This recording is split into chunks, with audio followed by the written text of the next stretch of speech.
Hey everyone, I'm excited again to have Damon Wright from Gordon Rees join us today, and we're going to be talking about everybody's favorite issue, which is FTC issues in Finpub. How you doing, Damon? I'm good, John. Good to see you. I think we're going to talk about some SEC issues too, right? Yes. There is a variety of things. So I think like the buckets, just for everyone who's just tuning in, like what we're going to cover are the publisher's exclusion, which we often refer to as the exemption, but is more correctly described as the publisher's exclusion, and what that exactly entails and doesn't entail. Next is this intersection of investor relations, advertising and marketing in Finpub. And then finally, there's another lawsuit that is not necessarily directly in the space, but is very relevant to the space that we want to get into. So we've got a lot of stuff to get into. And so let's start with defining the publisher's exemption, and then we can get into how there are actually different product types that create more risk and maybe don't even count inside that publisher's exclusion. So I guess to start with, if the rule is the publisher's exclusion, what are we excluded from? Like, what's that? Yeah. Well, so most financial publishers, or maybe all financial publishers, want to wrap themselves in that protective blanket of the publisher's exclusion, to be able to say that our business is not required to be a registered investment advisor. That we are not technically an investment advisor because we're allowed to do what we do, because we're falling within the publisher's exclusion. So let's back up and first talk about what does the Investment Advisors Act of 1940 say about who is an investment advisor. It defines an investment advisor as any person who, for compensation, engages in the business of advising others, either directly or through publications or writings, as to the value of securities, or as to the advisability of investing in, purchasing, or selling securities, or any person who, for compensation and as part of a regular business, issues or promulgates analyses or reports concerning securities. Broad definition. And it specifically says publishes, writing. It does. So the broad definition is, if you're providing advice or reports about securities, and that's your business, and then last you're doing that for compensation, you start with the proposition you are an investment advisor, you need to be registered as such. So then we get to the exclusion, the publisher's exclusion. The definition excludes, though, any, quote, publisher of any bona fide newspaper, news magazine, or business or financial publication of general and regular circulation. And then in this case, US versus Lowe, that definition got fleshed out a bit further. And so the putting a finer point on it, the test is that publication of a general and impersonal nature, such that it's not adapted to any particular client's needs or any specific portfolio? That's one part of it. And then two, the bona fide part of it, that is a requirement that the content be disinterested commentary as opposed to promotional material. And then three, that it's of general and regular circulation and not timed to specific market activity or events affecting particular specific events affecting the securities industry. Still somewhat vague, for sure. Mm-hmm. The SEC staff has not issued a lot of guidance over the years about the contours of the publisher's exclusion. There have been some decisions here or there. But again, with financial publishers, if they are issuing their newsletters, their recommendations to the subscriber base, and it's of a general disinterested nature to a broad audience, that should support application of the publisher's exclusion. They are not speaking to John Smith, age 53, who's got 3 kids, has $500,000 in his IRA account, $60,000 in his checking account, and is underwater on his home mortgage, but wants to retire by age 59. It's broad-based communication, general communication. Yeah, and it's super important for anybody to understand that the reason that you want to stay on the right side of that exclusion is generally speaking because the freedom of communication that you have in your marketing, for instance, as well as what regulatory bodies cover you. A lot of people complain about the FTC and kind of coming in about recently, but that's a very different thing than saying you're regulated by the SEC, that you have to be a licensed advisor. Your communications then have to fall within the boundaries of what a licensed advisor is allowed to say versus kind of what we think of as the First Amendment marketing, which is basically like more within the FTC realm. They're very different things. And everybody has focused very hard on not crossing that boundary over the years. And the larger companies, I know, like even to the point of, because I think there's some gray area about the CFTC, that like the Agoras of the world stay away from things like futures and currencies very specifically because the CFTC doesn't necessarily respect the exclusion as much as the SEC does. Right. That's right. So what we see a lot of with our clients, and as you know, we represent a lot of financial publishers and a lot of also sort of business coach course marketers, and there are kind of two different fact patterns where this becomes publisher's exclusion becomes a challenge, where we need to make sure the client is doing things the right way. And one scenario is the financial publisher that says, as part of our subscription, our service, our newsletter, you can also participate in our weekly watch us trade real time call, where we will not only trade and you can watch us, but we'll answer all of your questions, because that's the kind of one-on-one type of relationship we want to have with each and every one of our subscribers.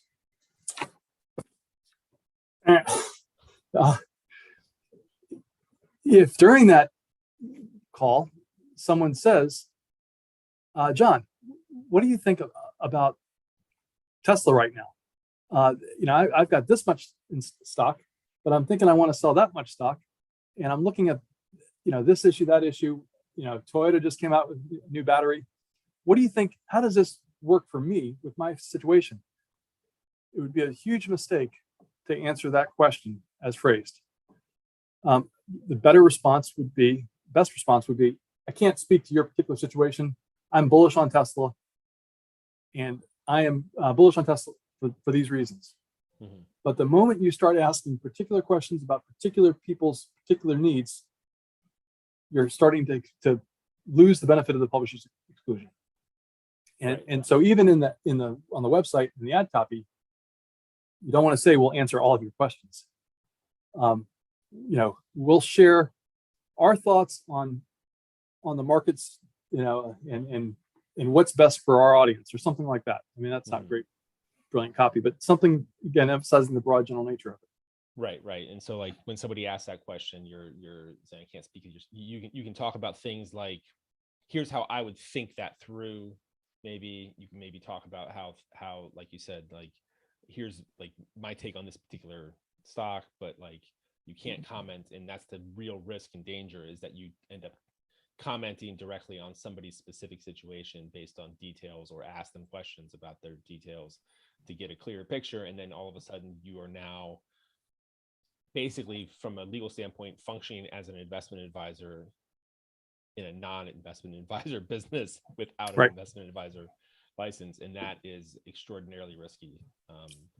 And I think I love this point, because what you're talking about is there are product types that are very popular, and based on what you read earlier about publications with regular circulation, periodicals, magazines, a lot of what we have now are product types that, depending on how you deliver it or how you sell it, could not fit that definition, and therefore aren't covered. And I see this more and more in terms of trading. The one case that goes back from the newsletter side was, of course, the famous one with Porter, that it was a one-off report they sold, and that was basically deemed to be not covered by it because it was not periodical. It was a one-off. Therefore, it's just a research report. and so it wasn't covered, which I think is, I like to bring that story up because it points out at how tight this line is. Right. Right. Like that was not a subscription. It was a one-off report. Therefore, it lacked the periodical aspect. Therefore, it is not covered by the exclusion. Therefore, all SEC rules about, putting out investment advice are in play. Right. Right. And that's exactly right. And, I talked about that one fact pattern scenario, the weekly calls. And then the other one that we've talked about in the past recently is the business that's saying we have an algorithm software that's plug and play, done for you trading, passive income. That's a dangerous term for other reasons. But what you have there is something, if it's described that way, effectively is someone else, or this bot, this machine is going to be making these trades automatically for the consumer, acting as a stockbroker or an investment advisor. So that's also high risk. But our position when we work with clients on this and try to bring it within the publisher's exclusion is to have them rethink what they're providing. And it's not automatic, not done for you trading. It's a periodical. It's data more than words, but it's a periodical. It's information. It's being provided to a mass generalized audience, and it's being provided to each of those people to give them more information, so then they can decide what trade to make for themselves. And so to work that into the copy is very important. This is going to make you a more informed trader. It's not doing your trades for you. And there's maybe it's nuanced, but it is a pretty significant distinction between those two things. If you say we're going to do all the trades, plug and play, but you're not a registered investment advisor, that's going to be a problem.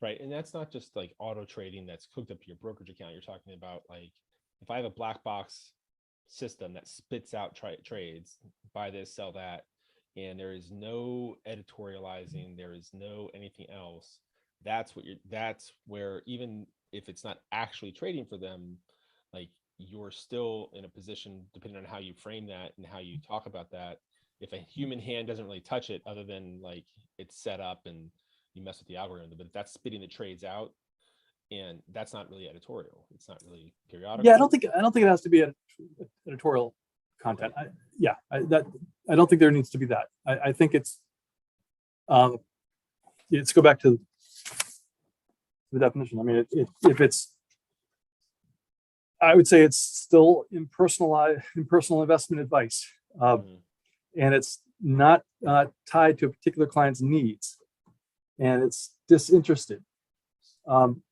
And the fact that it's mostly stock ticker symbol number dollar doesn't change the analysis. But to your point, what's very important is that the consumer needs to take that information and then decide what to do with it. Right. So that's it's interesting because that is like basically the framing in the perceived intent, I guess, of the publisher matters a lot then, because how you frame that and say, if I'm thinking in my head and I'm telling customers that this is done for you, it could be the same essential product, but the intent and the way that I tell customers what it is will change almost the way it's perceived from a regulatory standpoint. Yeah, it should not say done for you. And it's a financial publication. The publication provides recommendations that are easy to implement. And at the end of the day, it's information for you to evaluate, consider, to decide whether you then want to follow that recommendation.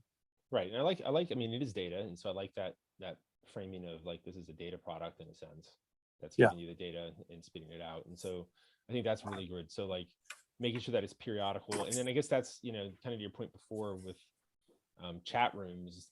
I imagine then what you really need, especially if you have staff, is they kind of need training on what are the red flags when it comes to questions that somebody asks, and how do they frame those conversations and responses.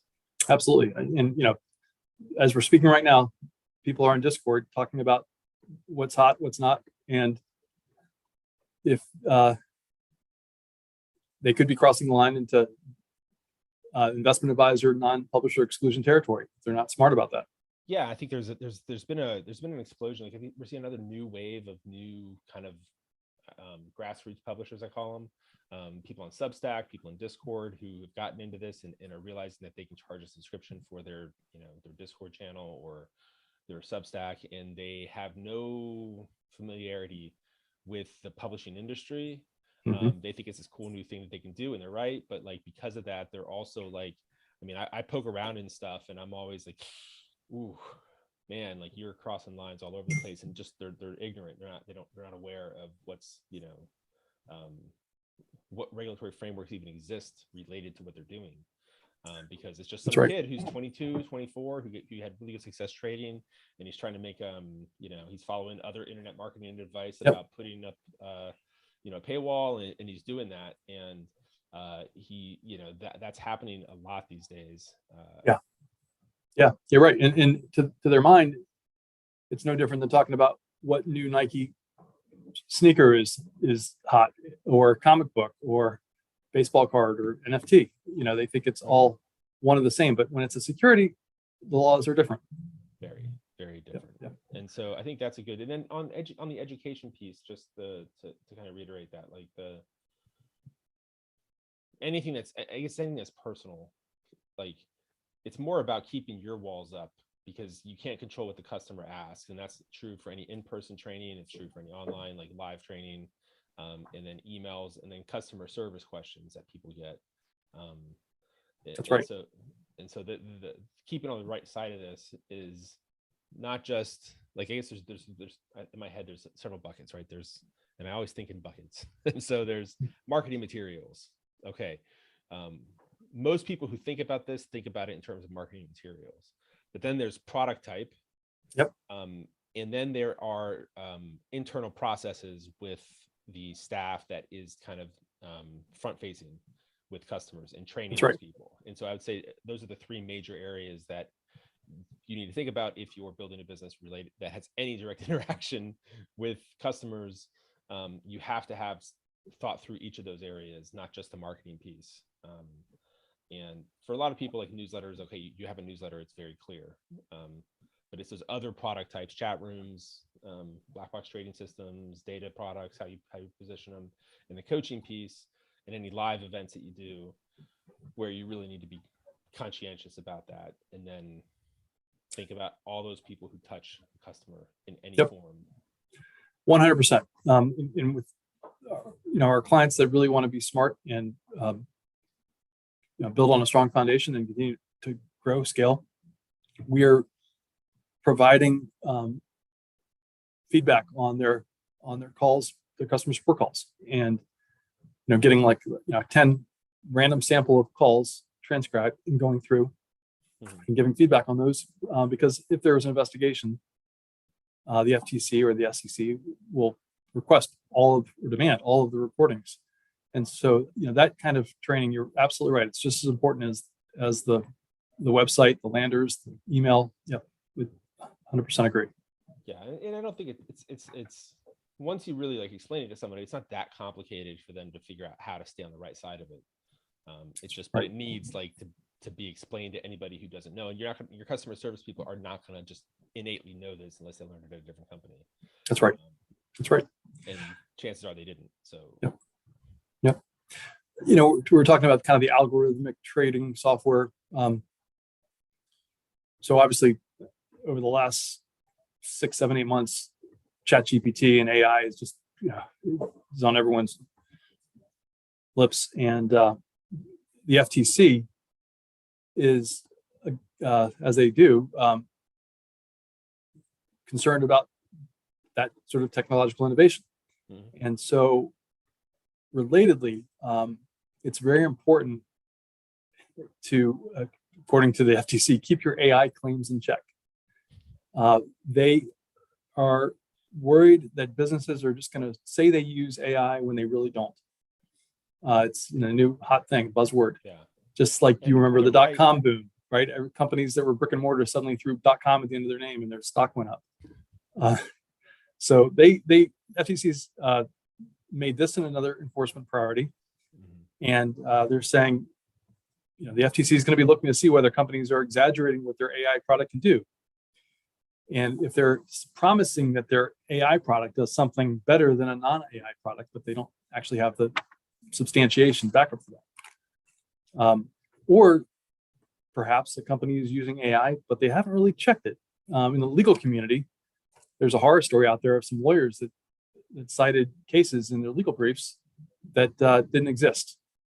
And I've played around with ChatGPT, and I see that that's actually happens all the time. It's kind of like if you were to say, write me a story about a man and a woman who went on a blind date, and then they met, had a picnic at a park, and then they fell in love, and they whatever. If you ask ChatGPT, give me a case that supports this argument, just make up a case.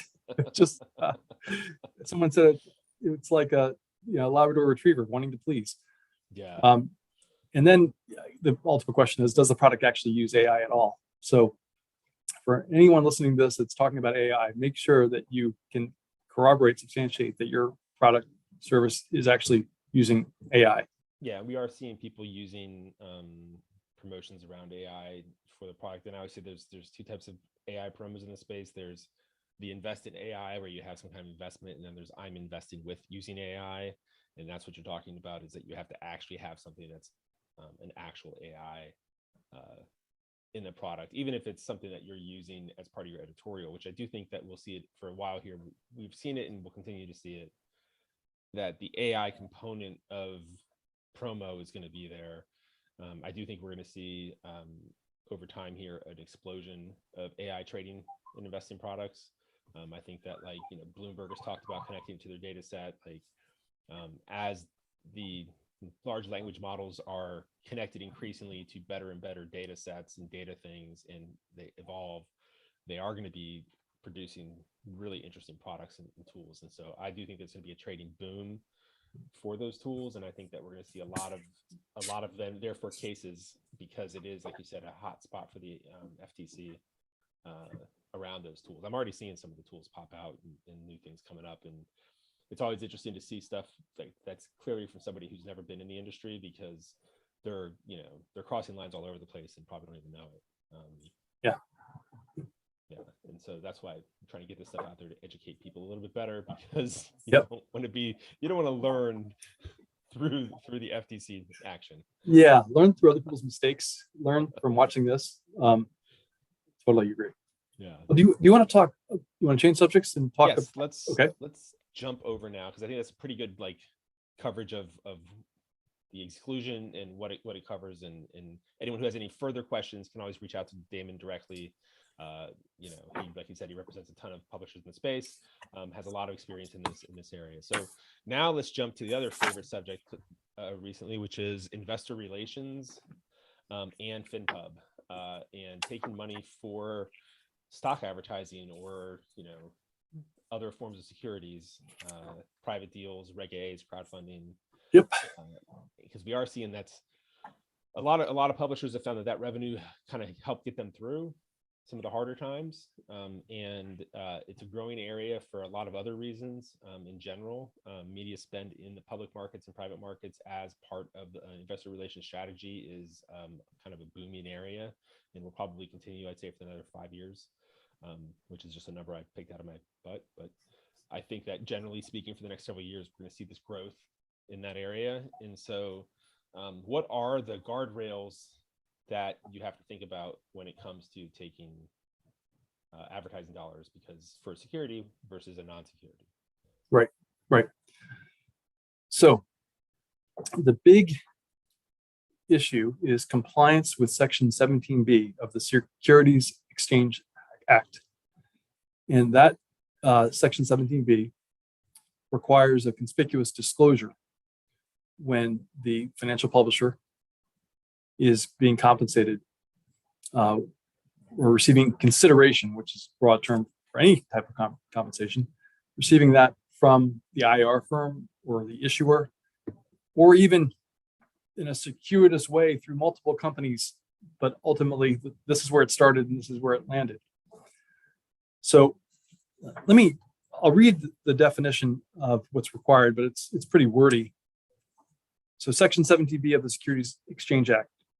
It shall be unlawful for any person, by the use of any means or instruments of transportation or communication in interstate commerce, or by the use of the mails, to publish, give publicity to, or circulate any notice, circular, advertisement, newspaper, article, letter, investment service, or communication, which, though not purporting to offer security for sale, describes such security, or a consideration, received or to be received, directly or indirectly, from an issuer, underwriter, or dealer, without fully disclosing the receipt, whether past or prospective, of such consideration and the amount thereof. All right. Well, obviously, a lawyer wrote that. But basically what it's saying is, if you're going to be writing about a security and you're being compensated, you've got to disclose that you're being compensated, and you've got to disclose the amount of compensation. And it's not just what you've received up to that point, but it's what you are going to receive in the future. And the one court said, basically, the purpose of this requirement is to protect the public from publications that, quote, purport to give unbiased opinion, but which opinions are in reality bought and paid for. So, with financial publishers, oftentimes they have, a large community. They've got, a large email list. They've got a lot of credibility. And so it's natural that an IR firm that wants to get exposure for its client will say, let's take advantage of that. And that's fine, but you've got to comply with this requirement. Just to make things really clear, the word consideration doesn't just mean cash, doesn't just mean stock. It could be, and there are cases involving this, it could be spend 3 days in Vegas with us and we'll take care of all of your expenses and your hotel and your airfare. And we're going to have an amazing time. Mm-hmm. Or it could be, here's a case of wine, or here's a Rolex watch. That would be kind of a weird disclosure to say we received a Rolex watch, but that's the requirement of the rule. And focusing for a moment again on the word indirectly, there have been quite a number of cases where people thought they were being coy, and that the consideration wasn't for us to write about this or to publish this statement, this favorable report about this company. The payment was for something else. And we just happened on our own to decide we like this company and writing about it. Mm-hmm.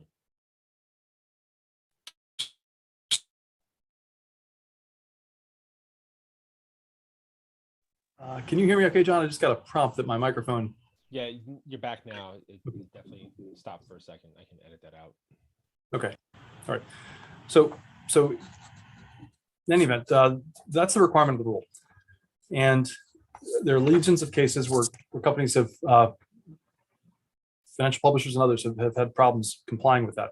And if you do not comply with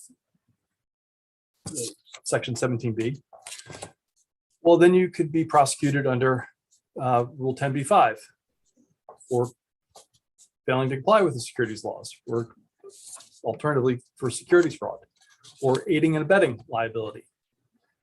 And that can come up, it depends on the level of knowledge, but that can come up and arise when a company doesn't even have, the owner doesn't really know that the editors or the gurus are taking money under the table. Mm-hmm. There can still be liability, aiding and abetting liability. So it's important for companies to make very clear to all their personnel through employment agreements and independent contractor agreements that this cannot be done except with the express approval of the company and in compliance with all laws. And so when I talk to clients, they're thinking about doing this or are doing this, I really emphasize three things. First, they need to make sure they have a good agreement with the IR firm and the issuer.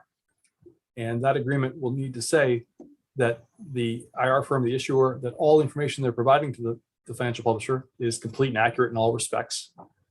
And that the issuer is operating their business in compliance with all applicable laws, that kind of language. And indemnification would be good too. That if the financial publisher gets sued, that the issuer or the IR firm have to indemnify. And then, second thing we've talked about, section 17B, making sure that that disclosure is there. But really, third is doing some basic due diligence on the issuer.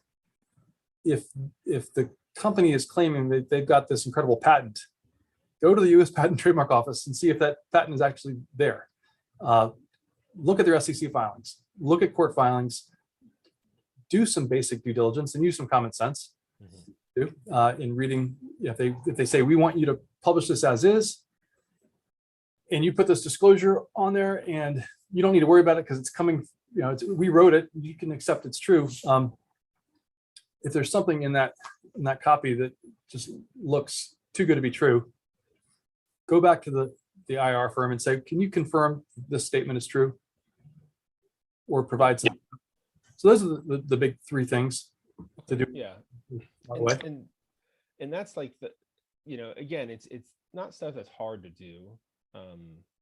I think that like the people are uncomfortable with the idea of showing the compensation they're receiving in their advertising. Right. And there's a reason you're uncomfortable with that, is because you're worried about people thinking, hey, your recommendations are based on money. And that's why, like, if you do have a subscription service, I always tell people, like, if you're going to do this, you should have a separate list.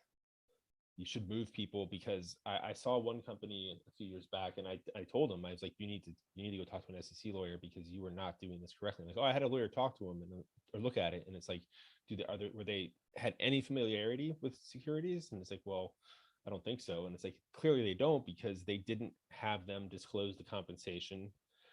They just had it as an advertisement. But more problematic, I feel like, was that they sent it to an email list that was built under a specific guru, and they had written the ad from the guru himself. Right. And that is highly problematic for a bunch of reasons. I mean, one, the compensation piece is a problem, but two, like, when you do that, you're then bringing into question the integrity of the guru on every other thing that he's doing. And some investors don't care, right? And so you probably won't have a lot of people who care, but the ones who do will really care. And it can degrade a list if you do it that way. And so, like, if you want to take IR advertising dollars, which there's a lot of, like, there's a lot of money there. Those advertisers will often pay more than anybody else in the space, especially in certain periods of time. So I understand why people want to build a business around them, but understand, if you're going to build a business around that spend, you need to do it in a sustainable way. That's not going to get you. I mean, if you use words like fraud, and the specter of more than just fines when securities fraud starts to come up, right? Like, I mean, I don't know if people have been thrown in jail for things like that, but I do know that people have been massively fined. They have. So, I mean, massively fined, thrown in jail, banned from any type of advertising or marketing of a security again. Those kind of things can, ruin your life and ruin your business. And so it's one of those things. And I saw this the other day, where I saw a publisher, and I know from the back channel that they are aware, they're not really in the space. They're one of those new groups that came up, and they are taking quite a substantial amount of investor relations dollars, and their disclosures on the emails that they send out are standard disclosures that do not cover it. And the story that I'm hearing from people, like even some of the IR firms that were advertising there, stopped advertising with them because they refused to put it on. And it makes no sense, because that is one of the most idiotic things I've heard, frankly, that someone would do, because frankly, it's not going to hurt, generally speaking, to disclose. You're taking money that way.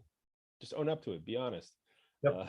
It's not that that complicated. So this is one of those things where it's almost like none of these things are hard. I think that the most complicated thing there would be the issue of due diligence, which that can, put an extra burden on people if they're going to do it. So if you're going to do due diligence, like you have to figure out what that looks like for you as an individual publisher, I would imagine. I do know that like some of the larger groups that, not from an advertising standpoint, but from a private deal service standard, had done background checks on any deal that they were going to recommend on the management team, looking for SEC violations and things like that. I don't know that you have to go that far for this, but like kind of your point of like, are these core material things true? If you say you have a mine in Nevada, do you really, or you're not? Like, kind of thing. That's right. Yeah, and we, and my partner Larry Cohen, you've spoken to before, we will do this kind of due diligence and typically turn it around in 24 hours. Okay.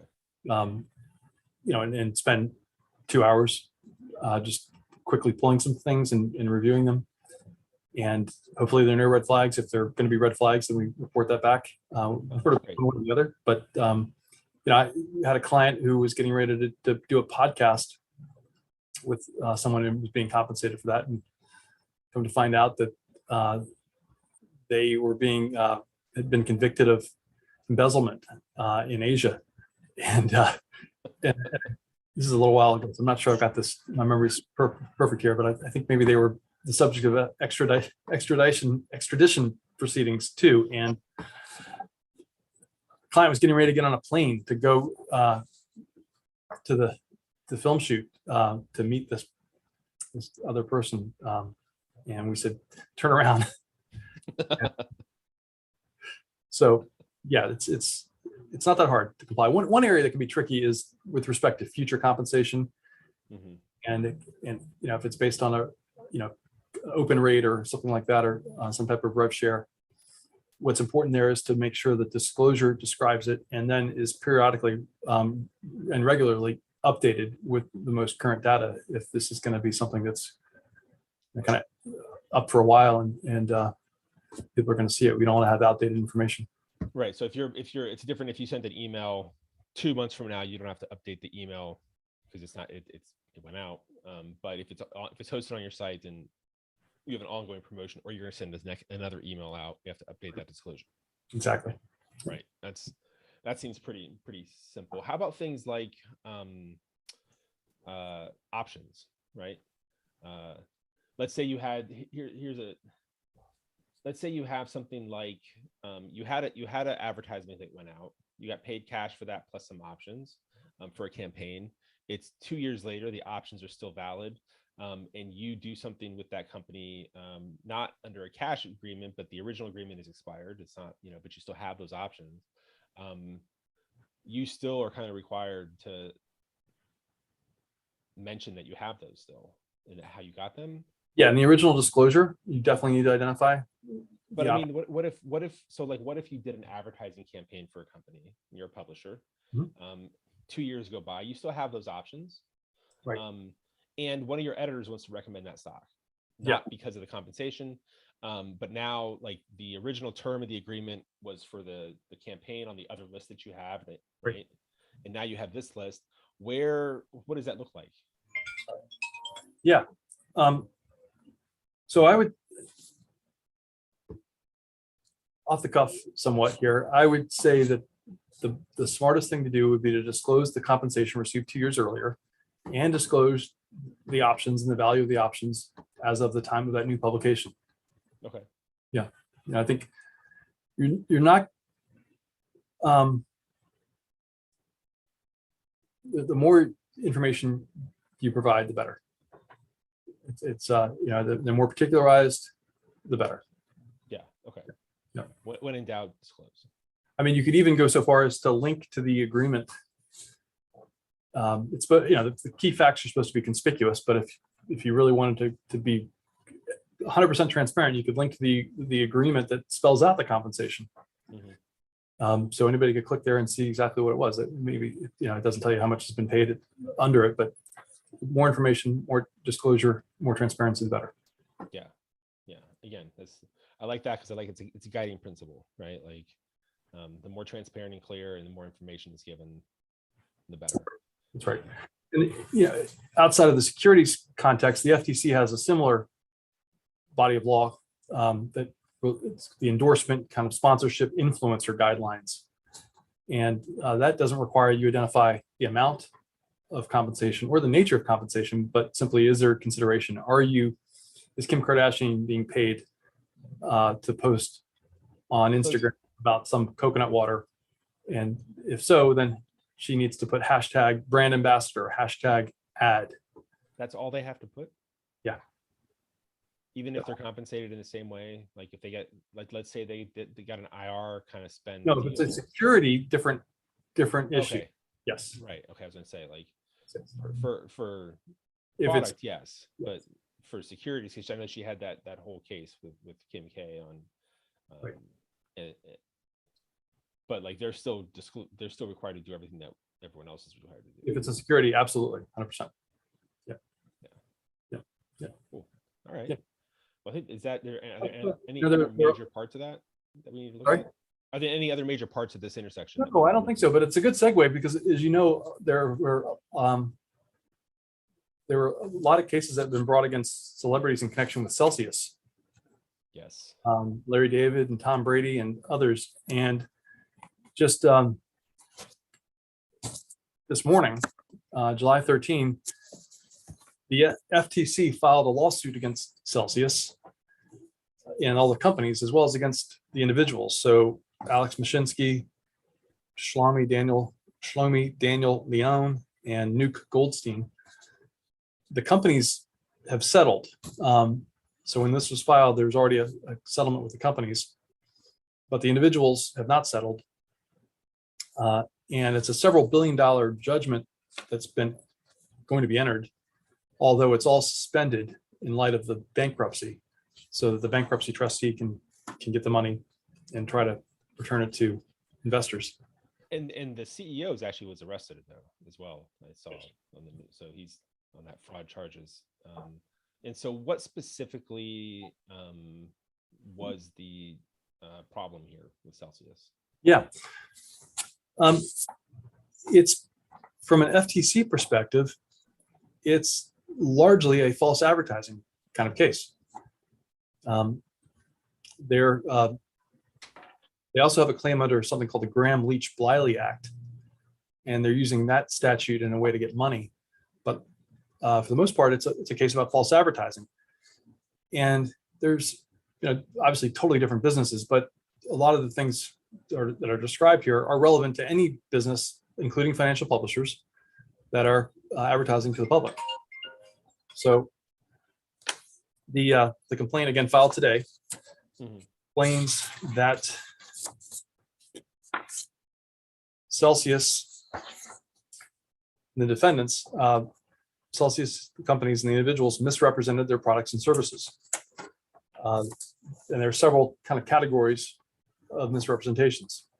In advertising, they claimed that Celsius did not make unsecured loans, and that made Celsius safer than a traditional bank because Celsius could earn yield without taking any risk or taking minimal risk. Then they've got defendants assured customers that Celsius maintained sufficient reserves to meet customer obligations. And then third, defendants promised consumers that they could withdraw, quote, at any time. Four now, defendants claimed consumers' crypto deposits were insured.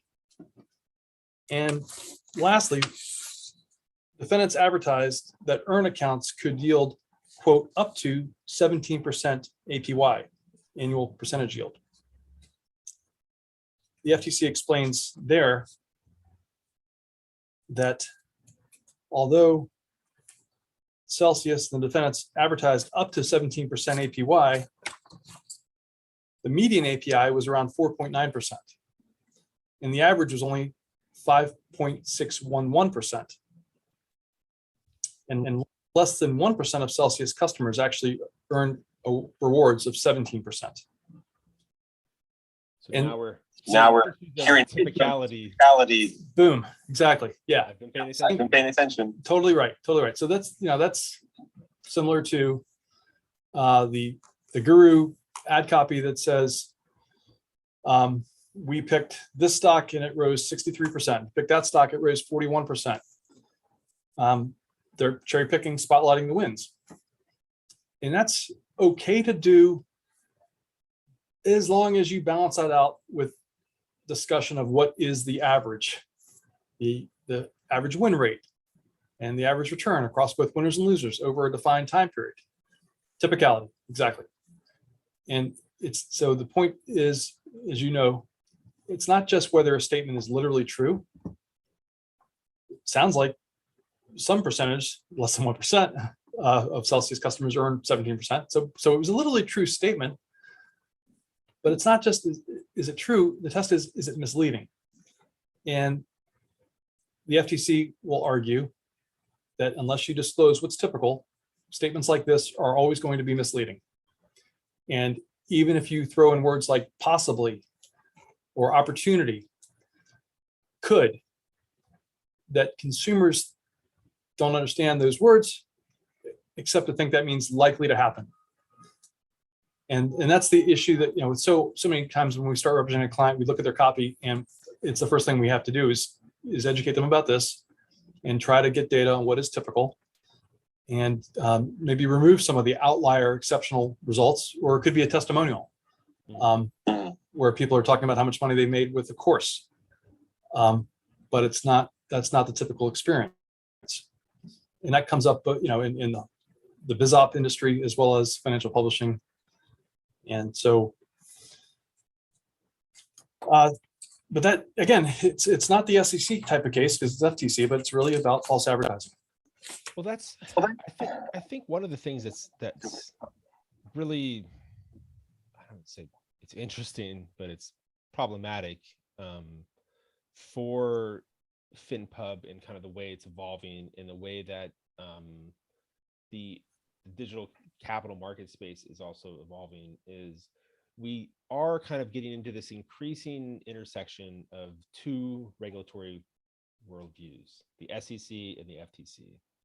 And like now we're navigating both. And as long as you it's one of the things about taking investor relations money is once you start advertising a security, now you're clearly moving into both the realm of both regulatory frameworks. Right.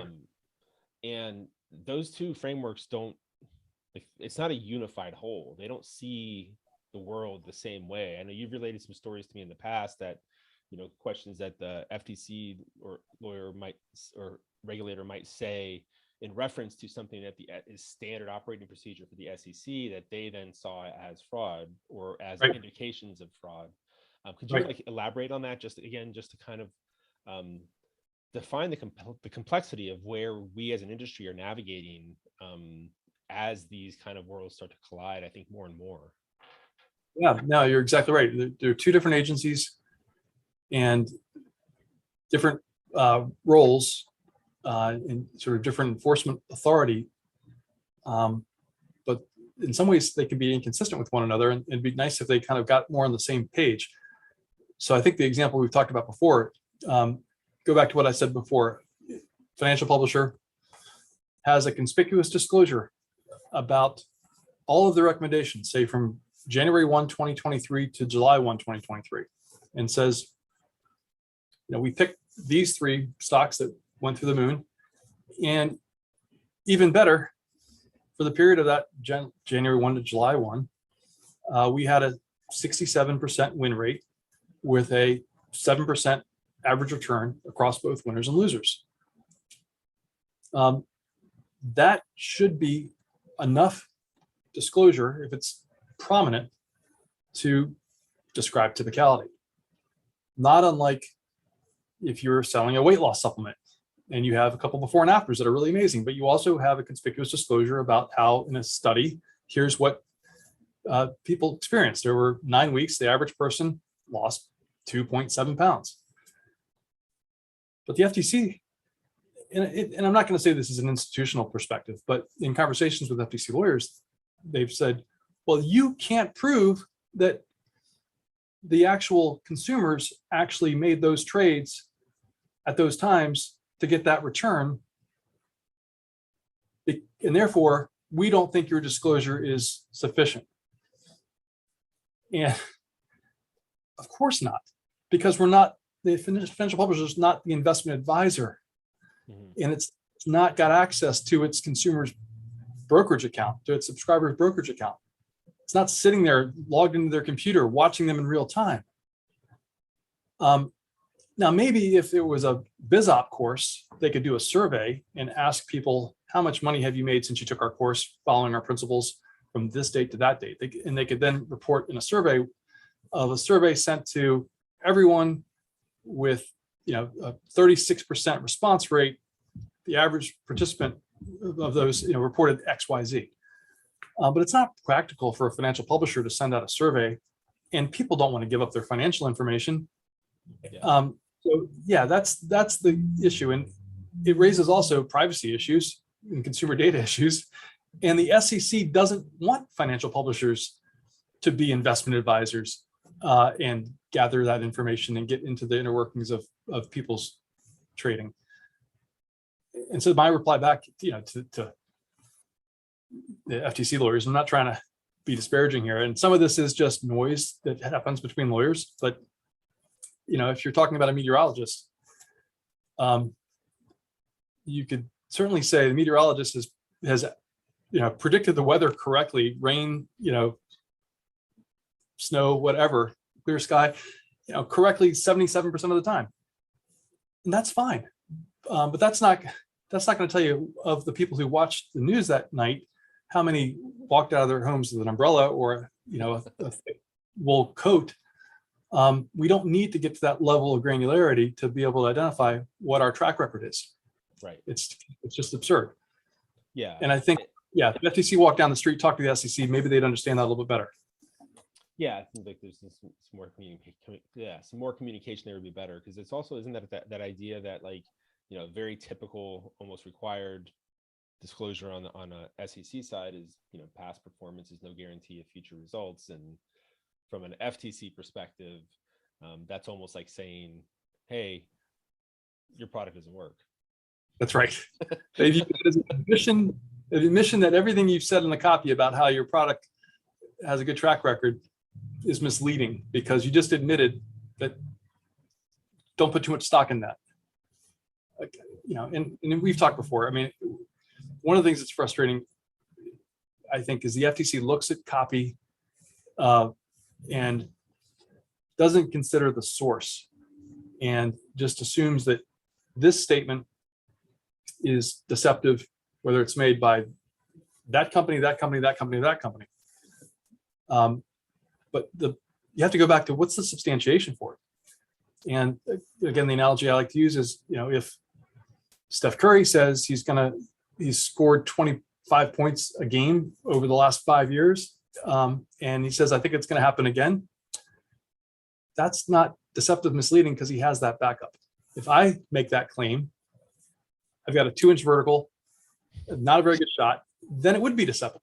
But they don't necessarily want to consider the backup, the source. They just want to assume that this kind of statement in all events will always be deceptive, and that's just not the case. You got to consider the source, the backup, the substantiation. Right.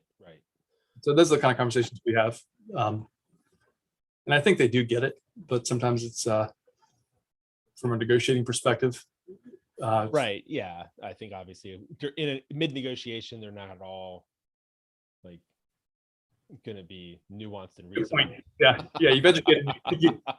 Right. I mean, that would just be poor negotiation on their part. That's right. Yes. So like that's but it's just an interesting thing to keep our eyes on, is how those two frameworks from a regulatory standpoint are interacting, because like I said, I think that we're seeing both more traditional publishers who have some involvement in a securities market from an advertising perspective. We're seeing, with the crowdfunding and Reg A industries growing, an increase in their own content and newsletter type production. Right. And so I do think that this area of, FTC and SEC kind of convergence is going to increase over time. And the nature of some of the business opportunities that kind of like present themselves to people, I think are going to increasingly have those two kind of dynamics at play at the same time. So I think that's right. And, there, in most sort of SEC securities fraud cases, there could always be a parallel FTC case, but historically there has not been. But it's, I think, a function of how aggressive the FTC is being right now. They're really, can't say I know all about the issues and the facts, but I'm not sure there was a need for the FTC to sue Celsius and the individuals to go in and get their pound of flesh, because at the end of the day, the whole judgment's suspended because of the bankruptcy and the other SEC issues going on. So there was a lot of work put in just to kind of say, yeah, me too, I'm going to pile on. Maybe that's not the best use of government resources. Right, fair. And just remind me of something that in one of our previous conversations, we talked about how, when the SEC or FTC sent out those large lists and they basically like blanket named all companies in the industry as notice. Right. And the way that you explained it was, it's almost like because of the case that the AMG Capital Supreme Court decision. Right, which, just as a refresher for everybody, basically the enforcement framework that they've been using, the FCC has been using forever, where they did these really hard kind of like injunctions and freezes on companies, kind of got like evaporated out from under them. And so the way that you said, if I remember right, was that the FTC was looking to create a new enforcement framework, and they were going to start taking new cases to try and build a case history that or precedents towards that. Like, how would you state, like, where's the progress of that from the FTC's perspective? Like, have we seen new precedents being set in terms of how they are prosecuting and enforcing? We've seen more. Yes. We've seen more investigations.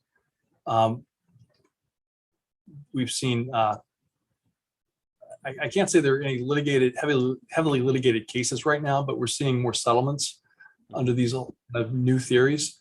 So it's, yes. And the FTC is trying to issue new rules on a really rapid basis. So back May of 2022, they announced that they are going to issue an earnings claim rule, which is all the stuff we've been talking about for the last couple of years. And that would be a way for them to get about 50,000 and change every time, in their view, every time a consumer subscribed after seeing a deceptive earnings claim. They are also going to soon issue a rule concerning subscription billing. They already have a statute called ROSCA that applies, but they want to, that was passed by Congress, and they want to go beyond what Congress passed to implement a rule that's going to be more demanding, rigorous, require that there can be no save the sale efforts if someone wants to cancel their subscription, and treat subscription products differently than kind of one-off products. So that's another area. They're trying to, and it's actually Lena Khan, the chair of the FTC, testified before Congress just this week, and they're open about it. They are trying to enact all different varieties of rules under the rulemaking authority to be able to get money. All as an outgrowth of the AMG Capital loss. Wow. Yeah. Wow. Yeah. Right, it's gotten so intense. I mean, there are lawyers like me and at other firms where we talk about how it's hard to keep up with what's going on. And if it's hard for us to keep up, it's probably impossible for business owners to keep up. Right. And so this is a very active FTC then, in that sense. It's like a very, very, I would imagine this is not kind of standard operating procedures over your career in terms of how active the FTC is and kind of trying to change its environment. That's exactly right. There was a commissioner, Martin, who resigned the beginning of this year. And I think she posted an op-ed in I think it was the New York Times, the Wall Street Journal, and was really critical of the FTC and commissioner, the chair. Wow. A couple weeks ago, Biden appointed 2 more commissioners who, based on the law, have to be Republicans, and maybe that will balance things out. So there'll be 3 Democrats, 2 Republicans. I don't think there should be a lot of partisanship on these kinds of things. You know, if business can be treated fairly, and I think that's good for consumers. And so, but in any event, maybe things will become more measured as we go into the future. Yeah, no, it's something to watch for sure. Just and so I appreciate you always coming on here every so often to kind of update us all on the kind of the status of things and keep us abreast of the situation, because we can't stay on top of it without that help. And like you said, it's changing so fast. Just the thought, like, I'm exhausted at the thought of fundamental changes to subscription regulations. Like, oh my God, that sounds without knowing any details, that sounds terrible. Just because that would then impact literally everything that we do. And so that would then call for like real possible overhauls of everything if there's any real like fundamental changes in what you can and can't do on renewals and everything else. Like, right. So yeah. Well, well, I hope to catch up with you in person sometime soon. We moved to the new office, so I want you to come over and see it. And that'd be great. Yeah, I'd love to. We should grab lunch. Actually, I was gonna. Well, I'll talk to you offline about that real quick. But yeah, so thanks for being here. And always I appreciate this. And so if anyone has any questions, Damon is at Gordon Rees, and I'm happy to make some introductions. I'll put a link to his website as well. And you can reach out to him on LinkedIn. Again, lots of experience in the space. If you have any questions for your business about where you stand with the FTC issues and SEC stuff, like Damon and his team is a great person to talk to. So thanks for being here, and thanks for helping us out. Thanks, John.